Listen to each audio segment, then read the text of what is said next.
Good morning to our listeners and our viewers. It's Friday morning, so it's time for another edition of Likkle Byte Ideas. And we want to welcome everyone joining us this morning for another chat about what's going on in our community. Of course, we always have a guest who brings a bright idea to our show. And so, without further ado, I'd like to introduce our guests for today's show. Of course, we always start with our CEO, Mistress Megan Samuel Fields. Megan, good morning. Good morning, Dorit, and good morning to our listeners and our viewers. Hope you're having a good Friday. These Friday mornings just come by so quickly. Really fast. I am telling you, but they keep us motivated. They keep us on track. They do. They do. And we bring all types of topics, all types of professionals to our studio because we believe financial wellness is rooted in so many different aspects. There is physical wellness. There is, help me out, mental wellness, emotional, environmental, spiritual. And yeah. And so, you're not going to be well financially if these other aspects of your life are not in balance. So we have a special guest today, well known on social media throughout Antigua and Barbuda. And he is an architect. He is a designer. We are so excited to welcome the illustrious Mr. Colin John Jenkins to our studio today. Colin, how are you? Good day. How are you guys doing? This is the part where I walk down the stage and everybody's clapping and all that stuff. Yeah. We are so delighted to have you, and it is National Design Week. So we're going to be talking about, we know that you're an architect. You are very, very into sustainable development. We know you're a very creative guy. So we want to tap into some of that creativity, both on your professional side and also the personal side. All right. So welcome to our studio. And we know, during COVID, so many people are reverting, they're reverting to old hobbies. They're starting new hobbies. It's really been a time where people with all of this time on their hands, with the stress, we all need some stress relief. People are picking up new hobbies. And of course, a lot of the creativity happens at home. People are upgrading their homes, their structures, their gardens, everything. So we're going to talk a bit about your field, which is about, building design. And maybe we'll get some tips in how we can all enhance our surroundings and feel better and be safer. Mm-hmm. So, Megan, we want to start with you and tell us, I'm thinking you have a beautiful home, and I know you are one of those hobbyists, always starting something new. Tell us a bit about, are there any particular projects that you have been considering, either at your home, at your office? I know you have brand new office space. Any great ideas or any plans that you have either to upgrade your home or perhaps your brand new digs? Maybe we'll have Colin come over and give you some tips, but tell us about your new office and that whole experience. You moved during COVID. You made some huge changes during COVID. Tell us how your surroundings have been affected, whether positively or negatively, and tell us if you have any plans to really build that space out. Okay, so I like that question because I immediately thought of home and office.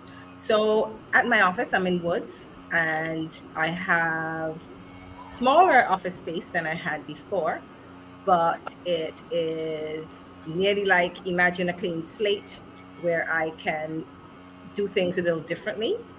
And so I just had a conversation with a friend of mine who has taken on the task of designing my office and seeing how she can make it a little less bland than it is. But at home, my two sons have gone off to university, and I was having a little think the other day, and I said, yes, they'll come back, but they won't come back for any length of time. And so you hope. Uh-uh. Uh-uh. They won't come back for any length of time. Period. And so I started thinking, oh, so maybe I can redesign one of the bedrooms into my she shed or something like that. And so my mind went all over the place. But then I realized one of the things before I do that, I would love have to enjoy the outdoor more. So we have some patios that I would love to do some kind of design with so that I can be having like an indoor outdoor experience. So calling it that's your area, we may have to talk. So that's what's been on my mind in terms So of you these. want to bring the outside in. I remember that concept on HGTV. They would always talk about that. And so it's isn't it interesting when you buy a new home? You're so into HGTV and upgrading things and doing projects. And once you've had the house for 10, 15, 20 years, forget it. You kind of, Life happens. it happens. It happens. Like anything, the shiny object, the new toy wears off. But, that's where folks like Colin John Jenkins come in.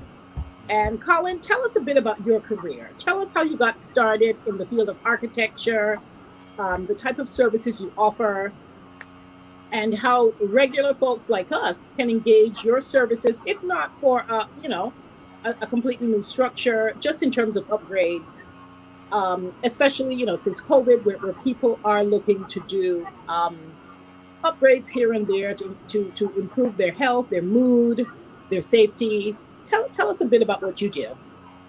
All right. So you asked three very interesting questions. So let me start with the first. I was always interested in science growing up. Um, Due to our circumstances, we didn't have access to a lot of the things that we can provide to our children now, like toys and remote control stuff and so on. So we built our toys, so to speak. Oh, wow. And a part of that journey entailed us going to the landfill, the Cook's landfill, Wow. to pull parts from old and basically abandoned vehicles and cars and bicycles and you name it. So we built stuff with things that were thrown away, old radios, speakers, things that we see on television, and it worked out. I mean, we had bird guns, we had roller skates. I remember coming Wow. down Perry Bay Hill when they just made the road on a makeshift skateboard and ended up in the bushes. So growing up, we got that creativity out of necessity. Nice. And then I was introduced to the science subjects and I fell in love and I was very curious about how things work. So I said, I wanted to become a scientist. And when I was at the Artist Comprehensive School, and I was going through school and so on, I started to ask myself a question like, would this career actually be beneficial to me in terms of significant standard of life? Because in our country at the time, I didn't see much uses for scientists in my limited capacity. So then I got introduced to uh, technical drawing and building technology in third form. I was used to draw a lot of stuff. Like my idea of a love letter to a young lady would be to draw a nice picture of something and slip it into a bag. So then How I romantic. I converted that love for science and then the interest and the intrigue that I had with buildings and spaces. And then I started to said, I think this is a route for me. So when I got to fifth form, I was the top science student, and I was deputy head boy. I did CXCs, and an interesting thing happened. I failed all of my subjects except technical drawing and building technology. So I got distinction in those two only. Everything else, all the science, I failed at. So my mom was like, okay, I understand you're devastated. Your friend's going off to A levels, but you're young. Because I was very young for my class. I think it was You're this. probably bright too. I went back to school the year. and I passed all. So I don't know what happened that first time around, you know. So it's always a life lesson to tell my people at time, because I do a lot of mentoring to young Mm-hmm. persons, that you don't always get it at the first go, you know. So don't let that stop you from taking a chance again. So I got all, and then at that point in time, things were really rough with the family. My dad had passed when I was about 8 years old. So it's my mom and four children. Oh, She wow. works as a cleaner, and everybody else is in school. So it was a challenging time. So I said, I can't go to A levels. Engineering, while I have engineering, doesn't quite cater to what I'm looking for. So I saw ads on the television that said, be all you can be in the army. I said, great. So I jumped in Defense Force for 3 years. And then while I was there, as it just happened, an opportunity came up to go to Cuba.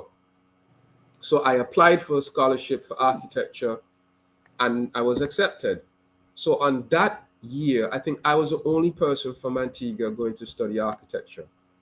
So we got there, we did a year of A levels in Spanish so that we can start to get acclimatized to the subjects that we're going to need for the career.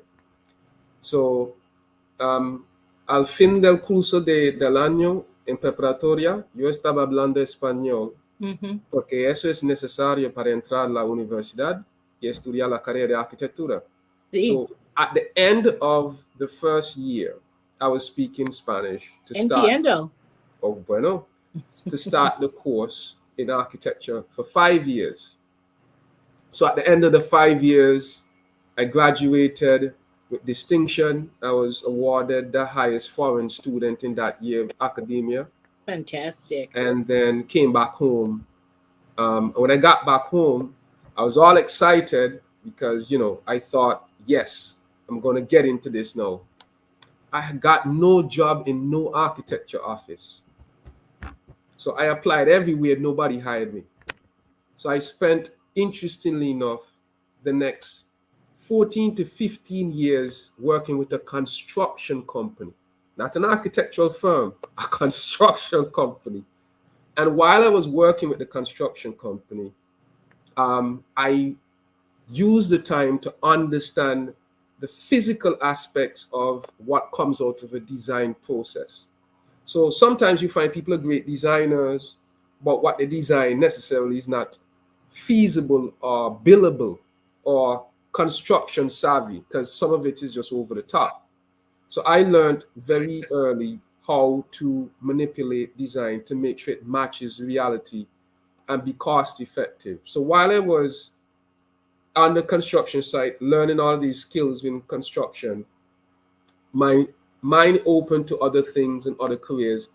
And so I branched off in not just architecture, but other career paths, which is something that we can talk about further, because I'm not sure how far or how deep I should be going in answering the question, because I think I kind of strayed away from the other two questions that you asked, right?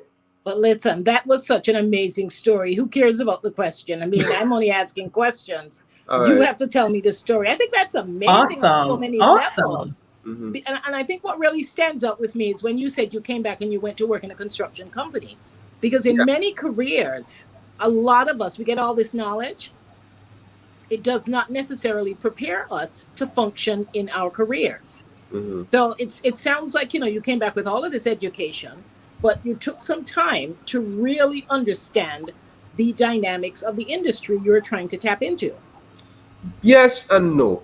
At first, it was the company that hired me. I needed a job. But then eventually I settled down. So I wasn't fussing to get into an office after a while. Somewhere along the process, my brother, who studied architecture in Jamaica, and his wife, who studied interior design in the United States, we all came together and created a company. So I was still working at the construction company while we created our own company and started the journey in a partnership entrepreneurial venture. Nice. And what was instructive for me is that while I was working in a construction company, I got to see how important project management was. Not just construction, but actually project management. And so I applied to the University of Liverpool in the UK, and I was accepted, and I did a master's program in project management with concentration in construction and infrastructure management. So that complemented my architectural license. And at the end of the study, I graduated with distinction. So I was through the course, aced it, but that was not still enough for me, because I was still curious about why is it buildings function as well as they do. So yes, I gained a lot about how to understand how to manage projects and understand about design, but then there was still another element that I was curious about, which is sustainable development. So Al Gore, as you know, was big on that a long time ago. And he was concerned about climate change when it was not popular. Right. So they created the Green Building Council, and they started to look at the functionality of buildings and how buildings and development impact climate change and the three pillars of sustainable development, which are the society, the economy, and the environment. So I went off to the United States and had a special accreditation in this field, got back to Antigua, realized there was basically nobody around with it. And then a few years after, I recognized that I still wasn't complete, because apart from the buildings and how they impact climate change and the surroundings and the environment, there's a key element that was missing in my mind, and that's the human element, the human capacity, the human resource that functions in these buildings. And so I went back to the United States again and engaged myself in something that was just coming out called well building accreditation. So that focuses on the health dimensions and wellness dimensions of the human element in spaces. And you just mentioned at the beginning, talking about the dimensions of wellness. That's a big part. So when I went to do the exam, because after all, if you study, you have to do an exam, you have to pass by 85% or you're out. Wow. I remember the invigilator saying, "You're an architect." I said, "Yeah." He said, "Why are you doing this?" I said, "Well, I think it's going to be important," because it was more on the medical side of things. And so I did the exam.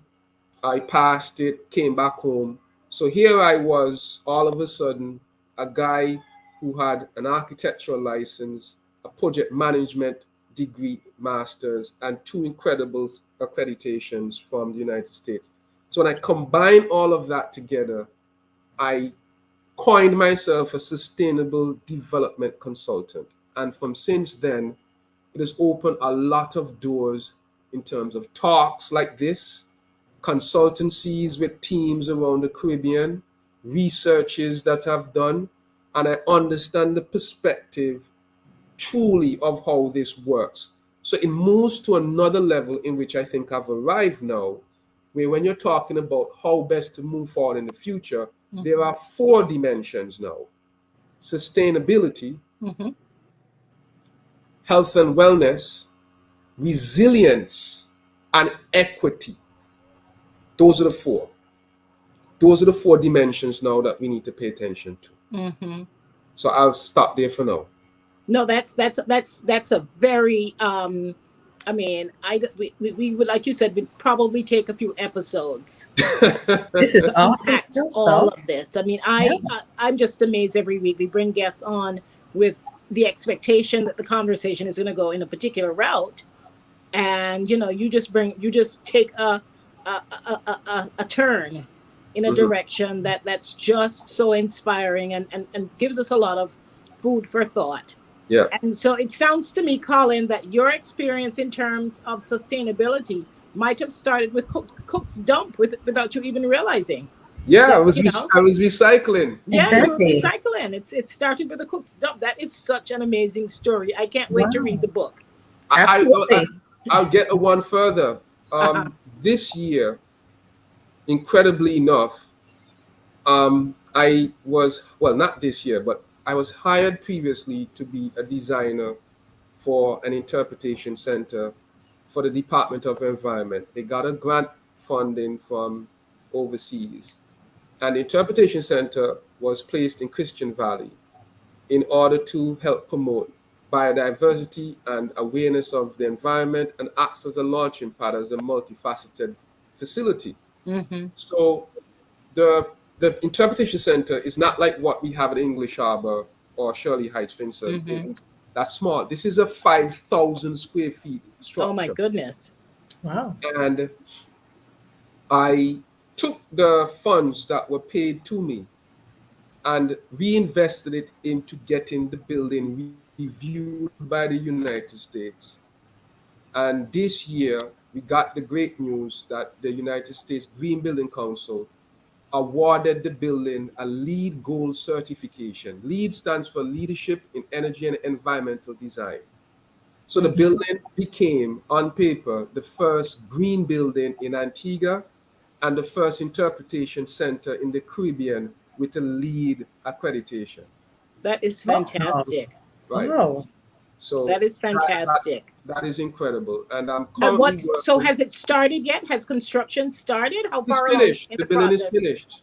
The Oh my building is goodness. How finished. come no one knows about this? Well, let's put it this way.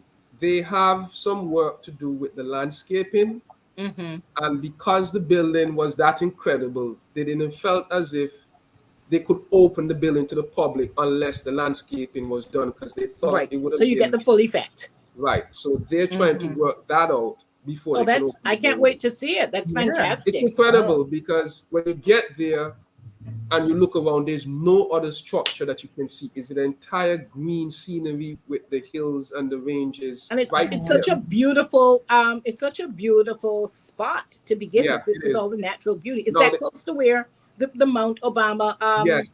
When you okay. get to the Mount Obama sign, you turn and go left into the hillside. Yes. Oh. The That's interesting thing beautiful. is too, the building is net zero, and that's the next concept that's being banded around a lot now. Yes. And net zero really means that the building gives back or uses as it provides in carbon footprint. Mm-hmm. So if you're Okay. using electricity, the building can generate the same amount of electricity that you're using. Same for water. So it sort of Fantastic. neutralizes the carbon footprint of the building. Mm-hmm. So the building is actually net zero too, because it's not connected to APWay, Mm-hmm. both for electricity and water. So the solar panels are installed, and the panels have batteries, and the batteries power the whole entire 5,000 square feet. Nice. I really hope that there's a bigger plan from a tourism perspective Well, to tie it into, being an attraction. you may need to ask some questions about that, because I think it's a major building that can go on tourism websites and promote our efforts in getting this done. Because like I said, there's a whole market of people that travel and support sustainable Absolutely. development. And even if you don't, I mean, sometimes you don't identify yourself. I mean, tourism is my thing. You don't even self-identify as somebody who's into the environment, but anything that's cutting edge and health conscious, and so you may not even see yourself as an environmentalist, but you're just somebody who's intrigued by creativity, something that appeals to wellness. Short story, I once went to Italy and went on a farm tour. It was a tour that was put together. Why would I be interested in a farm tour? But it's on the agenda, and I went. It's on the itinerary, and I went. Amazing. Similar to what you're describing. You toured the farm. You got to see all of the new age sustainability elements of the farm, and it was a cooperative of farmers working together. And then at the end, this woman made mozzarella from scratch, mozzarella cheese. Yeah. And then your meal comprised of all of the produce that was grown on the farm. So I'm saying it was a day well spent. I left feeling healthy, thought I knew about farming and learned so much about sustainability. So I'm very, very excited to hear about this. And I hope that there's a larger plan in place to really integrate something like this, to be a new attraction, to attract a different mix of visitors, which we're going to need to be more competitive once we I start to tell you rebound. this much: Uh-huh. you can have weddings there, you can I can have imagine. historical talks there, you can have So it can be an uh, event space. you, because there's a kitchenette, there's an office space, the bathrooms, the Fantastic. kitchen, the water is UV filtered. So you can just simply Mm, open the tap and drink that straight without any problems. that is UV filtered. fantastic. The audio visual is there in terms of speakers, the projectors. It's a Hmm. multifaceted facility. It's up to you, whatever you want to do there. And the most important Let element, me hear this. it's ADA compliant. So What if does you have that an mean? elderly person in the Okay. family or someone in a wheelchair, otherwise able, they access the facility. It even have signage that's in Braille. Okay? Wow. So I went that far with the design. That's That Right? is fantastic. awesome. That's fantastic. Yeah. Hmm. Listen, this has been a shock. I mean, we've had so many ideas. We call it Likkle idea. This is big ideas day. This is wonderful, Colin. But listen, Megan, I want to bring you back in and wanted to talk, of course, because we're at the core, we're all about the financing. What advice would you give to someone who is looking to do some upgrades, perhaps to their home, to their offices, at a time when funding is very scarce? What advice would you give? Is this something you would recommend at this time? And if so, how should persons go about um, upgrading their home or their office? Right. So, one of the first things I would say to anyone is you need to ask yourself if what you want to do is it necessary, because the times that we're in, uh, we have a finite amount of finances. With COVID still not abating, we don't know how the future is going to be. So while it would be nice, like in my case, have the indoor outdoor type of setting, one of the questions I have to ask, is it necessary? And even if you think it's necessary, the next question is how are you going to fund it? Mhm. Because again, if you're going with your finite amount of finances, if it is that you're going to do this, then something else would have to give. So um, it starts off with being aware of your finances, being aware of your capabilities, depending on the size of the upgrade. Perhaps it's something you may want to go into the bank and see whether you will qualify for a loan. But again, it starts off with the first question: is it necessary at this time? And from there, you can then take your steps. But I think it's something that, it's different for everyone, and you just have to know what your financial status is, recognize what it is, appreciate it for what it is, because that's just how life is. Maybe, 2 years ago, perhaps you could have handled it, but perhaps not this year. But you know what? Next year is coming, so it could be something you plan for. So a lot depends on where you are and having the financial knowledge to make the decisions that you need to make. David, I want to jump in here Yes. because just piggybacking on what Megan said, um, as much as I've had this impression on the public of being this successful architect, the joke is, right, up until maybe about 6 months ago, so you're talking about 15 years plus Yes. career and everything, up until about 6 months ago, where I worked from essentially to do my designs and all of this was a small little desk from Quartz, one of these little small computer desks and Hmm. a chair, stopped in the corner between the kitchen bar and the living room sofa. That was my office. Hmm.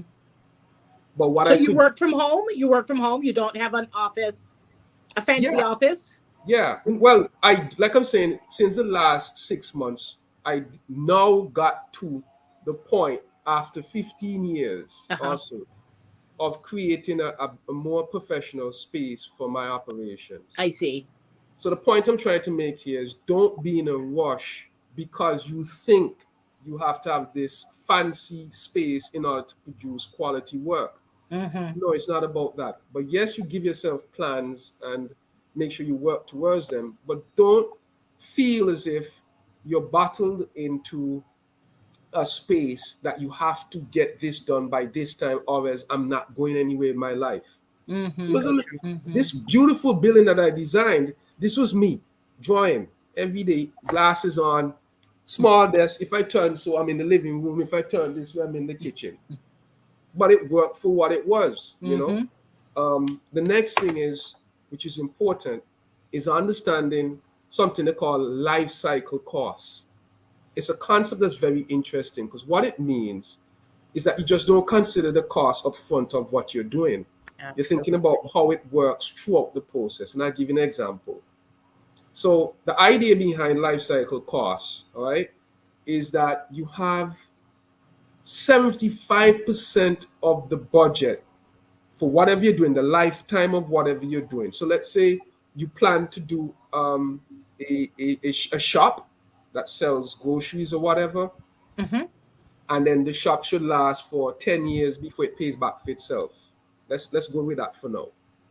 Life cycle cost is really saying that you may get everything done in 1 year to start the business, but 75% of the money that you're actually going to spend on the entire operation from beginning to the end of the 10 years is spent in operating and maintenance.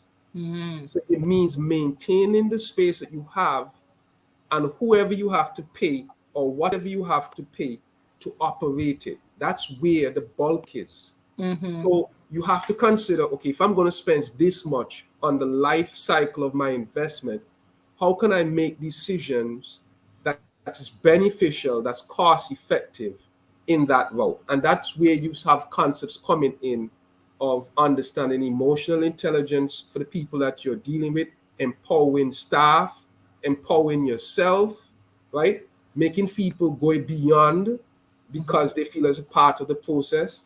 Routine maintenance, even if something doesn't drop off and tumble down the steps, you do go and use a little bit of WD-40, or ever so often you go and spray around the house, or you make sure you do a little cleaning, because spaces that you're in are living things. There are elements that you don't see that are living things. All right. And also, if you don't use these spaces, they fall apart. If you don't maintain these spaces, you're thinking you're spending money in maintenance. The real money that you're spending comes when you have to do this big fix all at Mm-hmm. once. And that's the reason why you have renewable energy such a big part of this conversation. Because what they're saying is you make an investment. If after 8 years the investment have paid back for itself, anything after that is profit in your books. So I just wanted to interject that. Yep. That No, is that is excellent. such a revelation. That is such great information. Colin, I mean, I could talk to you all day. We do have some comments We and need some to have Colin questions. back on again. Oh, absolutely. Absolutely. We have some comments and some questions, and I want to invite everyone listening to keep the questions and the comments going. We're gonna look at a couple of them right now. We have Jackie Bala Joseph, one of our previous guests. She's saying Colin is not short on creativity. Well, we know that, and we're definitely hearing a lot of Yeah, I'm great 6 feet ideas. 4. Oh wow, you're a So I'm tall not short guy. at all. He's not short on creativity a short period. Miriam Samuel, one of our top fans, she says she's asking Colin, "Do you offer classes? You've inspired me. You need to go out in the highways and byways and convert the young people. Take some of them down to Cook's Dump." This is me saying that, so they Oh, can get some inspiration. well, interestingly, I share my life story. I'm not a person that's shy about talking about almost anything. I'm very open Mm-hmm. about a lot of stuff. I work with a lot of young men. we created a group called Male Empowerment Network.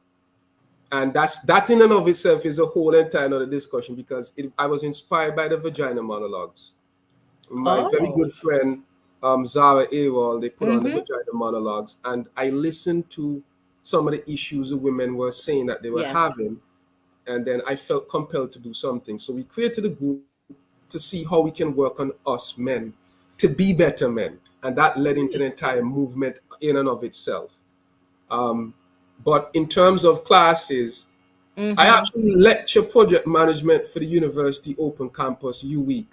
So I've on my seventh rotation of persons teaching them the life skills Fantastic. that surround project management, Nice. and that has some very interesting impact on the people's lives after they have done the course. Nice. Mm-hmm.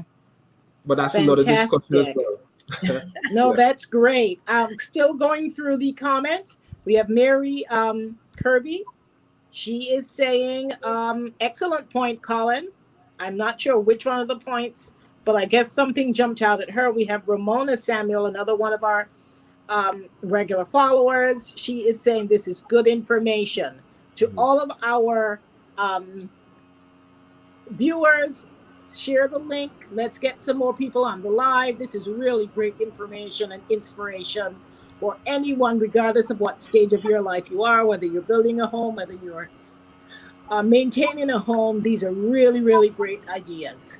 Mhm. So Megan, we're gonna go with you first.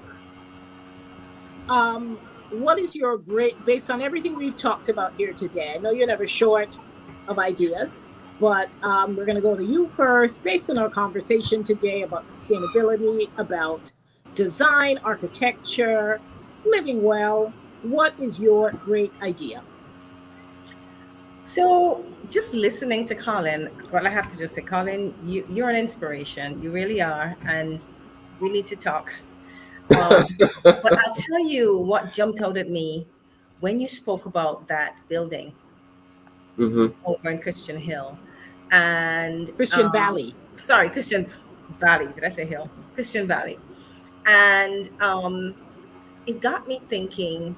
Of course, I can't do anything that fancy, but it got me thinking, what can I and others, what can we do in our little world that can help with the carbon footprint, reducing the carbon footprint, being more, having more of a sustainable, or contributing to the sustainable development of Antigua. And so at our home, we have solar panels. And so that's step one. But it got me thinking, just hearing Colin, that I need to look and see how I can do more around my house so that I can reduce the carbon footprint. I'm not sure Well, what it's going to be. do we? I'm sorry, we're gonna have to jump back in here again. No, Go right ahead. It's an interesting question, because people sometimes miss how important it is to have certain decisions up front than just going and putting a solar panel on your home after the fact. As much of I'm an accomplished sustainable development consultant, I don't have any solar panels on my home. And one of the reasons for that, my wife is a person who can't get hot. If she feels hot, she's going to be miserable. So I spent a lot of time in orienting the building on the site to maximize the flow of the wind.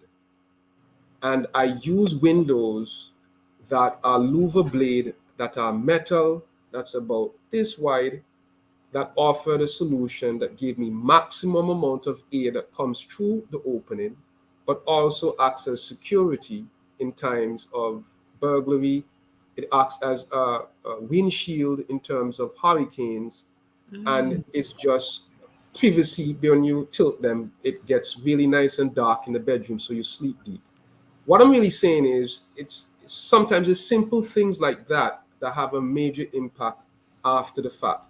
If it's one thing that COVID has shown us, and it's a pet peeve of mine, and I believe one of you may have seen me talk about this before, But it's a travesty that we're in the Caribbean and we're working in spaces, or we dwell in spaces 90% of the time. That's what Well had recognized.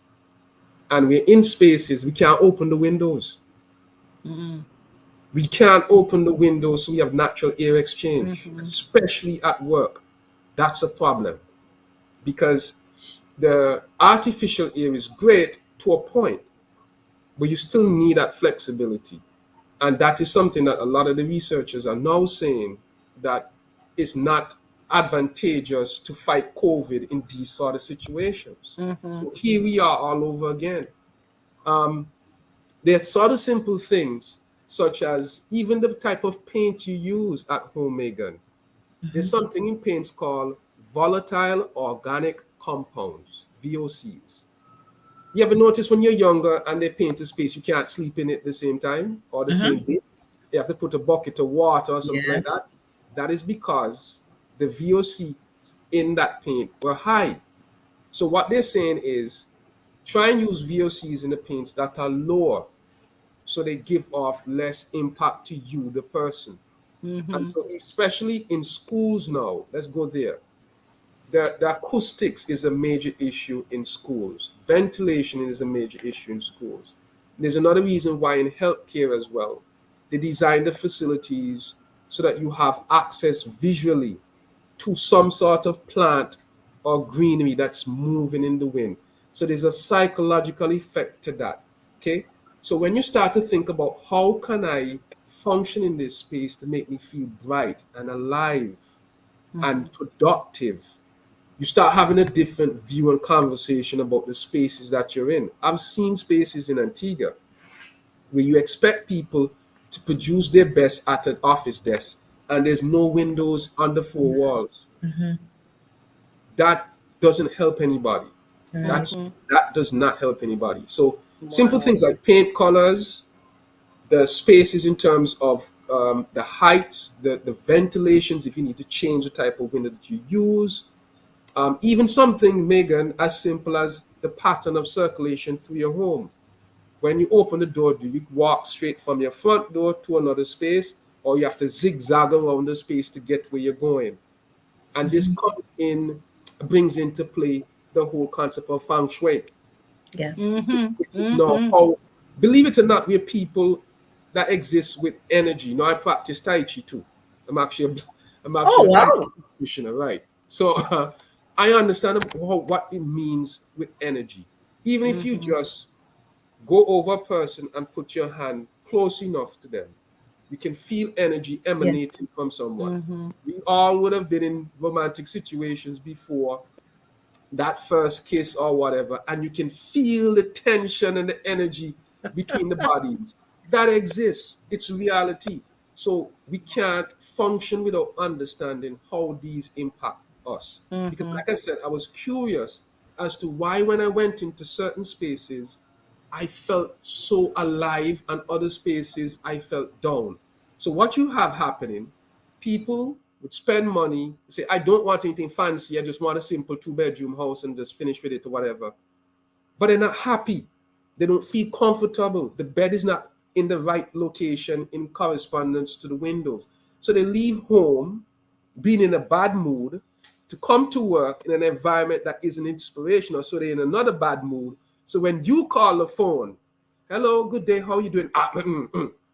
So immediately, you as a customer, you ain't calling back that business loses money, then that business say that you're not productive, then you're not happy, then chances are you now have cardiovascular issues because your energy, your index of happiness is low. So you see all of this ties in? Very much we need you on our financial wellness team. I think we do. I'm telling you, definitely. You're taking us to levels that we had not even thought about, you know. Yeah. But it makes a lot of sense. We need him on that financial wheel. Yeah. And, you know, and he would fit in so many places. This has been so amazing. But Colin, I want to give you the opportunity. I know you've shared so many ideas, but is there a burning? And then for our listeners who don't know, you have to follow Colin on social media. He is hilarious. Creativity is not only in the professional sense. He's a great content producer. he is, he's just, I don't know Colin, never met him, but I've stumbled across him on social media, and I follow him, and I really, really enjoy a lot of his productions, both him and his wife and his son. But Mm. Colin, we brought you here to get one bright idea. You've shared so many, Yeah. but give us your best shot.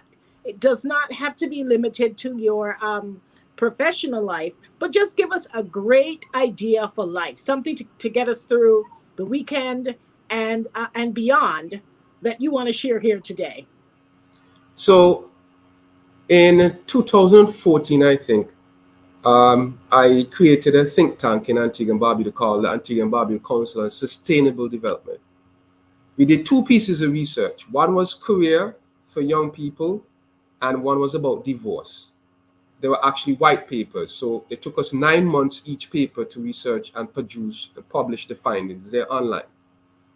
From the career study in particular, and I'm building up to where I'm going with this, we used to do career talks, like go into schools and talk to young people about careers, expose them to what we do so they have a better idea, because we didn't have that growing up, right?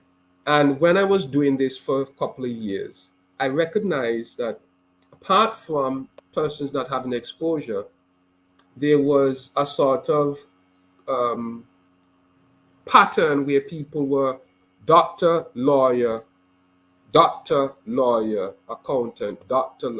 So I was trying to figure out just how prevalent this is, because I come from a background of science, like I explained, as a young person. So I just didn't want to jump to a conclusion. I love science, so I try and follow it. So we actually went and did the data study. So we went to almost all of the secondary schools in Antigua and Barbuda, save for one or two, private and public, and we researched what careers young people were interested in. As it turned out, the top career of choice for the young people: accounting, doctor, lawyer.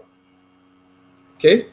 And when we compare that against what subjects the kids were taking at school, accounting was not that high. Mm-hmm. So I started to see a pattern where sometimes they choose subjects that they think they can pass, or what the impressions are with what careers they need to get into, but it's not matching what the subjects they're doing. That's one issue. Then we looked at who was a major influence, or what was a major influence that caused you or assisted you to make these choices. And number one was the parents. Mm-hmm. Mm-hmm. Not the career teacher, not the research, not television, not YouTube, but parents were the Mm-hmm. number one cause of them doing their careers. I'm saying all this to say that sometimes we choose careers and we get through the careers because we are smart enough to get through the careers. But we shouldn't necessarily stop there. And this is what I'm going to get to. I did architecture, but I also understood and appreciated that I needed a second source of not only income, but flexibility, agility, knowledge. So I can tell you that, let's say in a year, I may not have more than one project or two designing. Where do I get the rest of my income from? Project management. When that's not working, where do I get the rest of my income from? My lead and my well accreditation, doing some research or reviewing some building code or the other. So I'm suggesting here to people, let's come out of the one track mind that I'm an accountant and I'm an accountant. There's nothing Mm-hmm. stopping you from being an accountant but a yoga instructor, from being into tourism but you also teach sign language, from being into mechanics but you lecture English language to Japanese people online. Get out of that one track mind and open yourself to possibilities, whether they fall within your career or not. You know, the latest thing I realized that I'm good at: production, like you mentioned, doing short videos, post them online, do quirky stuff. And I've now gone to the point where I've invested in this, more equipment to do more professional stuff and even look at talk shows or whatever. And that's way, way beyond what I started off with as an architect. So Mm-hmm. what I find happening a lot recently is people can't figure me out. Not that they should could figure me out, but like, aren't you an architect? Aren't you supposed to be this professional person? But yet still, I see you doing talk shows and videos, and then I hear you a lecture at UWE, and then something like their mind is bugged. I said, no, I just accept what comes, and I try not to be fearful of trying new things. So, hey, let me just see where this goes and take a shot. But sometimes we're so hung up on what people think of us. I don't care what you think of me. Yep. Who I value, right? My wife, my son, my family, I value their opinion. Because if you follow to people, you can never please them. You please the person in the mirror first. So if I feel like doing something quirky today, that's what I do. But then you also look and see, okay, it's quirky, people like it. How can I generate revenue from it? And that's why you end up having people on YouTube. There are 2 guys on YouTube. All they do is go, put the camera on them, talk about the video, they see whether they like it or not, what they think about it, give some people some advice. And in a year or 2, they had 1.2 million followers. YouTube pays them for the content. That they can monetize, It's about monetization. And here in Antigua, the psychological block is, I don't know what people are going to think. It stops you, it limits you. I'm saying remove those limits, try things, experience things. I can teach Tai Chi, I can teach project management, I can do this whole mentorship thing, I can do architecture. In other words, I've set up myself over the years in such a way that I can't starve. Yes. Love it. Yep. Love it. Yep. And it all started with Cook's Dump. I love it. All started with Cook's Dump. Well, Colin, I have to tell you, listening to you, I'm like, yes, because this is what I have been doing, and I have been saying you shouldn't have one track. No, you shouldn't. It's boring. And I just love your creativity. I have a lot of respect for people who are creative. You're flexible. You are, you're a moving target. You keep it moving. You're always willing to take it to the next level. So it's really, and all of us have some level of creativity that we can unlock. It's just about finding it, having that confidence and recognition that you can monetize your creativity eventually. It's not going to happen overnight, but once you're prepared to put in the work, you have a sense of structure. You know how to partner with people. And this is the reason that we have this show, so that professionals can network. We can cross. I'll say this much, David, as well too, because just really quickly, even though this is great, there is also a certain amount of discipline that you need to employ behind of it. Yes. Because when I got back, nobody knew who I was, and I was passionate about this thing, and I have a philosophy that if people don't know what you bring to the table, they don't know what you do, how can they hire you? Exactly. So I used a simple way that I knew how to, which wouldn't cost me a lot of money to put ads in the newspaper. I use social media. So every day I used to post an image about something related to architecture. I asked, do you like this? What you don't like about it? Would you rate it? Right. Mm-hmm. I've been doing that for the last 8 years, almost every day. Wow. One day, Facebook sent me a message and said, congratulations, you've posted 693 consecutive days on Facebook. Oh, wow. But you know what that did? After a couple of years, whether or not you know it, I have psychologically imprinted on you. So the minute you think architecture, you think John Jenkins. Yeah. I get the calls. Yes, yes. No, that's you're way ahead of your time. You're way ahead of your time. The other thing that I hope the DCA and all of these other authorities tap into your wealth of knowledge and talent, because you're definitely talking into the future. So I really, really hope that all of the government agencies, that the policy teams tap into. They are because I just concluded a consultancy with the Department of Environment for reviewing our building code and our building guidelines and putting in sustainable stuff inside there. So they are. Yep.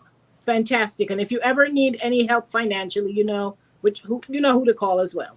So I just thought I would throw Well, that you in. know, I think, David, with your connections, we need to start pushing more sustainability advantages that we have as a country Mm-hmm. to the outer world, because we do have a lot of Absolutely. potential here, but I don't think we're pushing it Absolutely. enough.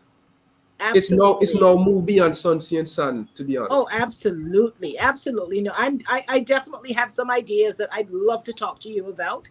And I think, like I said, coming out of COVID, we're going to be facing a very competitive Yeah, marketplace.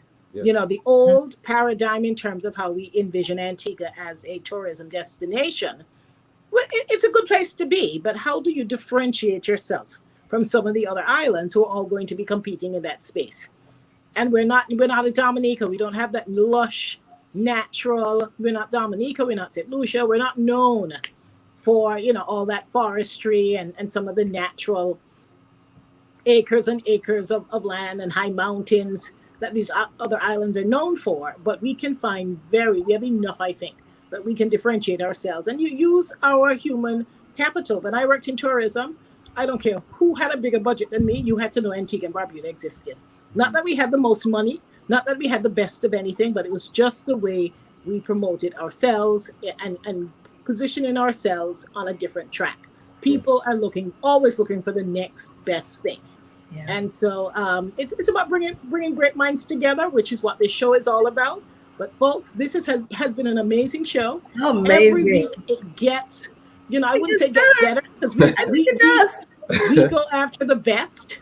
So I think all of our guests have been Absolutely. They're all really phenomenal, great. but they push us in so many different directions. We think we're starting out with in one direction and we end up somewhere else. But Colin, I can't tell you how much I really enjoyed it. This has been phenomenal. For those Phenomenal. of you, I'm not sure if I mentioned it earlier, this is National Design Week, a week where they focus on design in so many different categories. You should go online and check out some of the amazing things that are going on at some of the museums around the world. I know the Guggenheim and a couple of places are having some programs this week. I actually, in preparation for this show, went and looked at a few of them. Didn't even get a chance to pick Colin's brain, but on those issues. But he did, just means he has to come back very, very soon. yeah. The Listen, architecture is a major part of expressing how advanced a society is. absolutely. And sadly, we have some great buildings in St. John's that need love and care and affection. Yes, yes, absolutely. So this has been an amazing show. We still have a couple Amazing. of comments coming in. Ramona Samuel says, is there anything Colin does not do? What an amazing person. He also says, yes, we need natural air and our buildings need to be smart. Some of our houses are so hot because they're not smartly built. And I totally, totally, totally agree. Jackie Bala Joseph says, amazing. Keep the comments coming. Megan, who do we have on our lineup for next week? So next week, we are going to have someone that we all know, at least via the radio waves. We will be having Darren Matthew Ward. Oh, He will be fantastic. on. Fantastic. I love Darren. So, as you know, Darren, he is a radio announcer, but he also is an insurance agent. I think Yes, he that's what is. they're called. Right. Okay, fantastic. And that's the last week for our financial planning month. So Darren will wrap it up. So that's going to be another interesting one. And we also want to announce that starting in November, we are going to shift our time. We've gotten some feedback that Friday mornings are a bit challenging for some folks to join. Of course, we always say to folks, listen, we live in modern times. If you don't get to listen to us in real time, we stream through YouTube.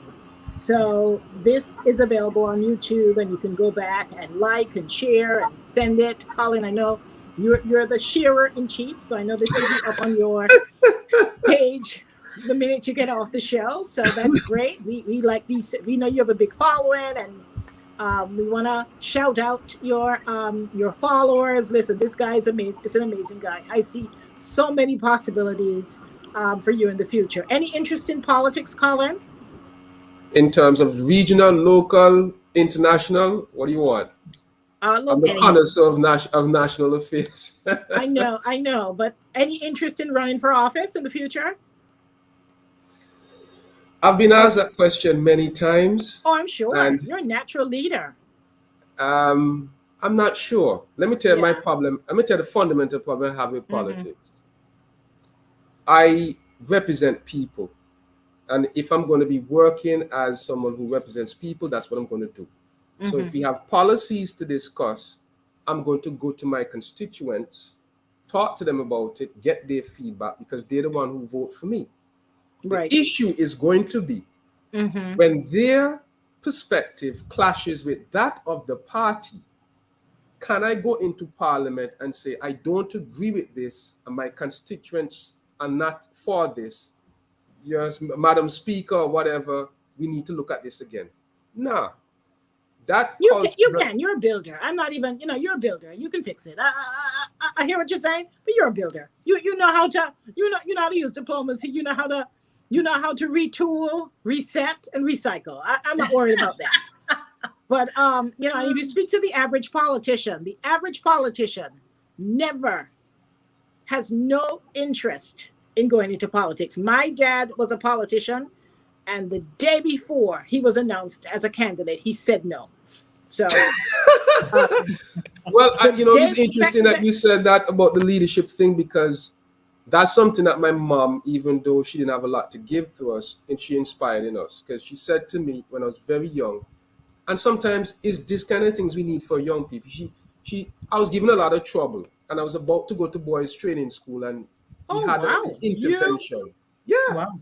Yeah, I was rebelling. My father figure wasn't around, and she said, "Look, I can't handle you anymore." And from the time she mentioned boys training school, I sat up, because I'm from a rough neighborhood. What do you used to call it again? Scare it. Right. So I knew scare it wasn't a good idea. So I said, Yeah. Mom, okay, let's have a conversation. And she said to me, listen, Colin, you know why I gave you that name? I said, no. She said, you weren't necessarily expected. And people felt that you shouldn't be here, because I'm the fourth child. Sometimes when you're having children, they say, oh, you're not going to stop having children, this kind of. She said, I'm a married woman, but people felt that you should have not been the child that come. And she said to me, your name means you shall lead the people. Wow. I believe that. That did something to me from then and since now. So it's an interesting thing, because I naturally draw people to me. I accept that. I look in the mirror and accept things about myself. That's true. And I've seen it over and over again. I draw people to me. Without even trying about it. I don't even know you except from Facebook. I don't know anything about you. I didn't know anything about you till I saw you on Facebook and started following you. Yeah, but I knew you a long time before then, because I heard you on the media a lot, and I follow what's going on. So I know you were doing tourism. So I knew about you a long, long time. Well, hey, we know each other. So this was destined. You guys were destined to meet then. No, absolutely. I'm so happy to meet you, because I think you're a phenomenal guy, and I speak it into existence. I don't care what you say today. We're going to see you on the political stage. Yes. Remember, I said it on October 22nd, 2021. You started speaking about the change in time, but you didn't. Yes, change in time. Yes. So let's get back to change in time. So we're going to test the new time throughout November. So the first Thursday in November, I believe is the 5th, is it? No, it's the 4th. Yes. November 4th, we will start doing this at 5:30 p.m. We're going to test it for 1 month to see how people like it. Again, to me, it really shouldn't matter, because it's up on YouTube. You can watch it at any time. But some of us I like breaking news. So we're going to test a new time, and we'll remind you and go to our Facebook pages for updates. But we're going to test a new time starting on November 4th. And this week, I am not going to forget our behind the scenes team. Last week, I got carried away. Nobody's taking me off my crease. We have a phenomenal team. We have our nephew,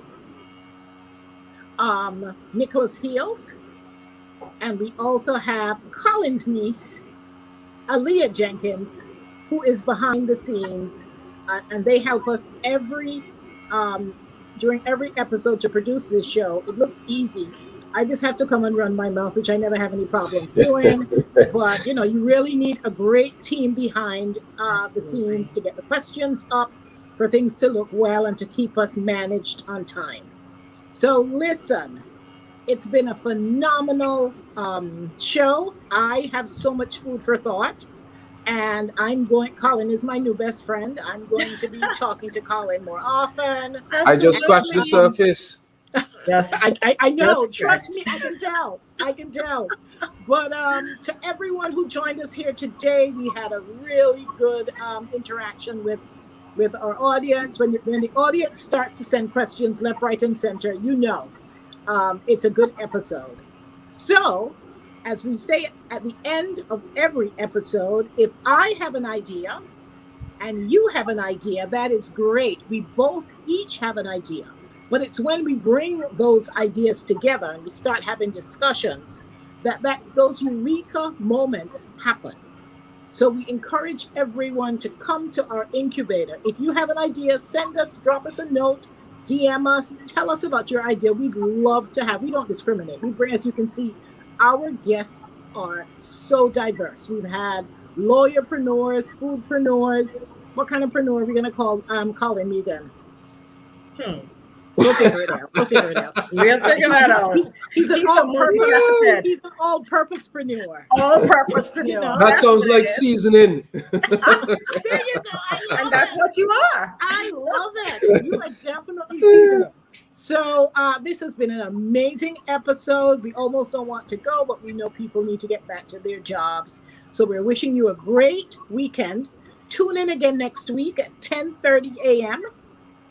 and like our Facebook page. This way you'll get the notification. You don't have to rely on your memory. You like us, you'll get the notification that the show starts, reminding you to tune in.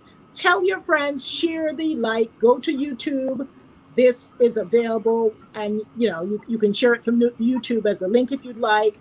But get the word out that there's a show out there where professionals go to share ideas and get great inspiration. It's all about making that path along a journey to financial wellness. So thank you once again for joining us, Colin. This was amazing. Thank you, Colin. Thank you so much for your leadership in pulling this show together, and to our group of young people who help us produce the show. We so appreciate you. We hope you're having as much fun as we are. Have a great week, everyone, and we'll see you again next week. Bye for now. Bye. Bye.